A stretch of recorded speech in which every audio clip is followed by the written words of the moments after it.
What's up, crypto fiends? Average crypto investor, aka drunk on passive income, here to talk about one of my favorite tone forks on the Avalanche network. That's right, today we will be talking about Grape Finance. Grape Finance is similar to Tome Finance in that it has a token, Grape, that is one-to-one pegged to an underlying asset. Then they have another token, in this case Wine, which is the actual shares of the protocol. Like all tone forks, there is a lot of strategy and gamification that comes into play, so let's talk about getting started with Grape Finance and a few different strategies. As always, nothing said in this video is financial advice, and you should always do your own research before investing into any project.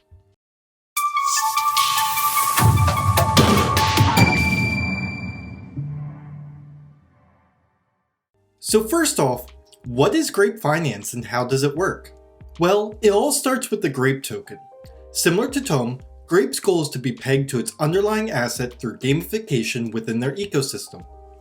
For Grape Finance, Grape is being pegged to MIM through the various yield farming initiatives.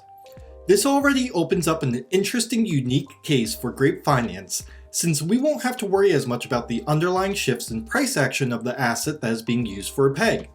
In the case of Tomb being pegged to Phantom, whenever Phantom has large moves in price action, the protocol needs to play catch-up. Although MIM isn't the least volatile stablecoin, it is still a stablecoin that is pegged algorithmically to a dollar through Abracadabra money. If you would like to learn more about stablecoins, I suggest you check out this video right up here. Grape Finance also has another native token, Wine. Wine is the actual shares of the protocol with a maximum supply of 50,000 Wine tokens. These Wine tokens have DAO voting rights for future proposals and use cases of the protocol. In addition to this, during times of protocol expansion, Grape is distributed proportionately to all Wine holders. We will see how this plays out once we get to the actual strategy portion in a few minutes.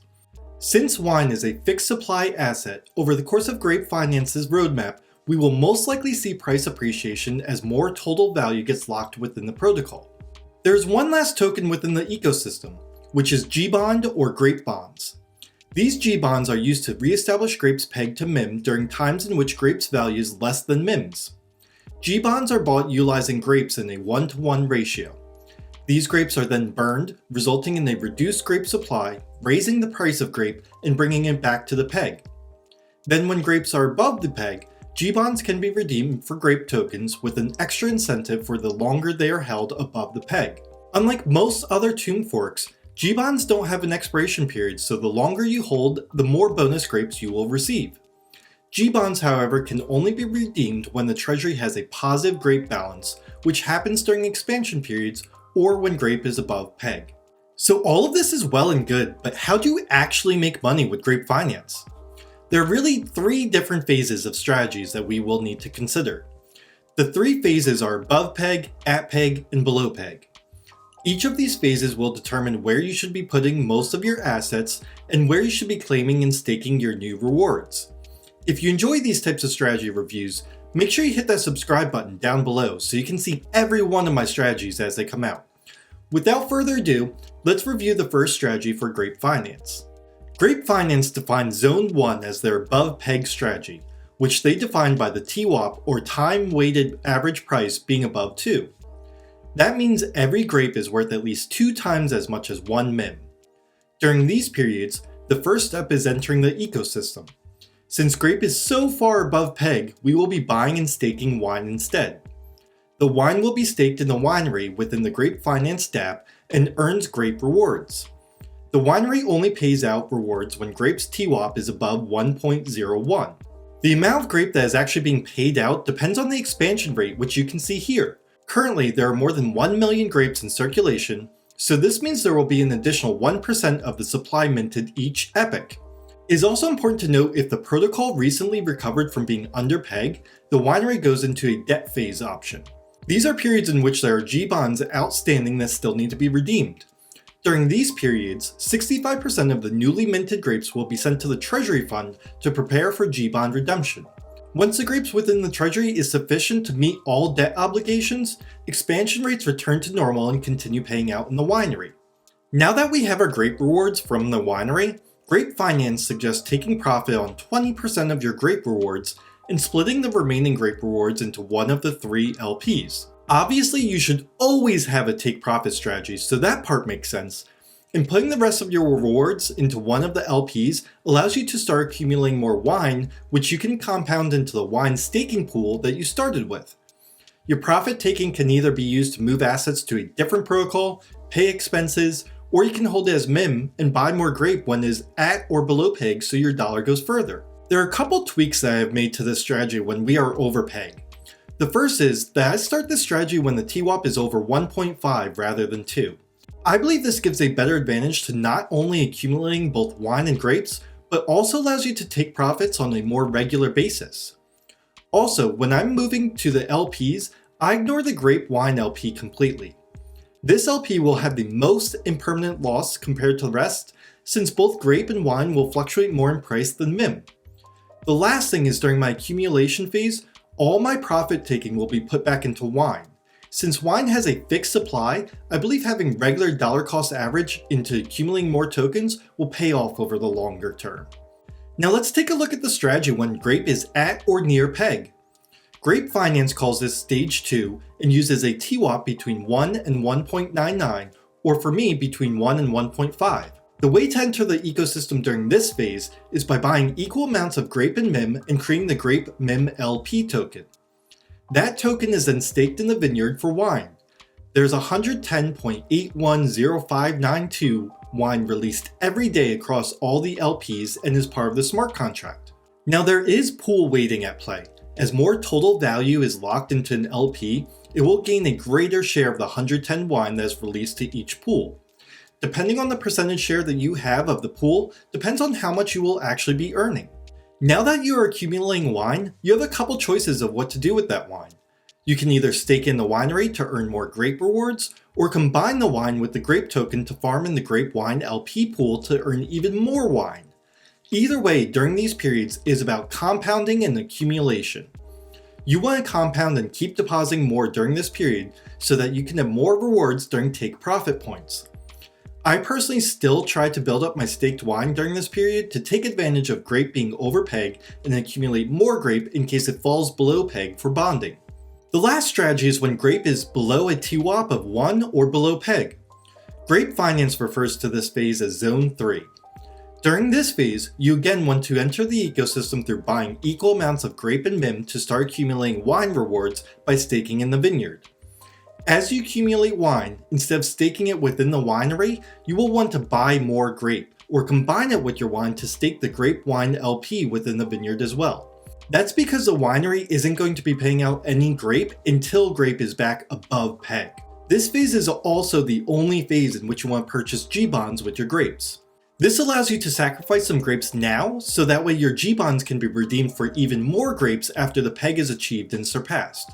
This is also the stage that you want to take advantage of other burn mechanisms within the protocol, such as the raffle system and lock staking. I personally don't have many notes here, except for the fact that I try to accumulate as many grapes as I can at this stage to bond, so that way I can have even more wine in the future. There are 2 other unique features I want to mention that Grape Finance has. The first is their new locked staking mechanisms.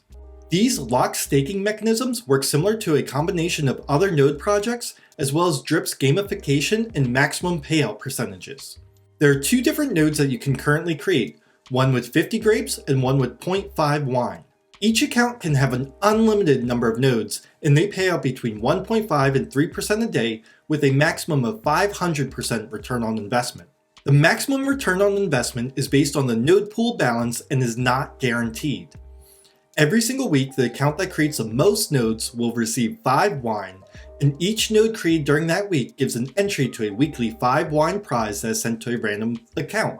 As far as the mechanics of where these funds are sent when nodes are created, 80% is sent to the rewards pool, 10% is sent to the NFT rewards pool, and 10% is sent to the Grape Finance treasury. As far as how the treasury uses these funds, if grape is below peg, then the treasury burns the grapes.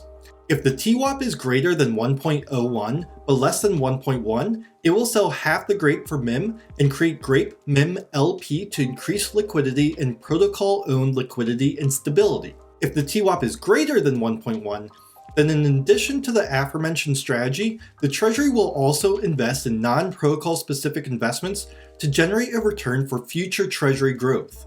As I mentioned, the other unique feature that Grape Finance has is its NFT collection. These are limited to a total of 2,700 NFTs that come in 4 tiers. There are a few benefits to owning these NFTs. First, they are entered into a monthly wine raffle where 100 winners win 1 wine each. Second, they have early access to new partner pools and projects. Third, they will have starting bonuses in the upcoming P2E game. Fourth, they have beta access to Grape Finance's new additions. Fifth, they have airdrop and discount bonuses for live launches of new protocol features. And lastly, but most importantly, they will receive airdrop tokens from the node pool. The way that these airdrops are calculated is based off of the tier that you own, the number of NFTs you own, and the number of nodes that you own. The NFTs come in 4 tiers: Goonbag, Wineglass, Decanter, and Goblet. They offer a 1, 3, 9, and 30 multipliers respectively. So for example, if you own 5 grape nodes, 1 decanter, 1 wineglass, and 3 goonbags, you would have 75 shares of the NFT pool for the grape nodes that month. This is a great incentive for individuals who would like to participate in the node structure and encourages more people to lock up their rewards and build stability. The last thing that I want to touch on is Grape Finance's roadmap for the future. Already in Q1, they have accomplished a whole lot.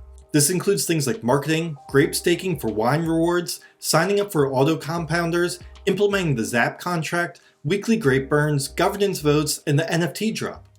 The thing that I'm most excited about moving forwards are the lending and borrowing as well as a P2E game.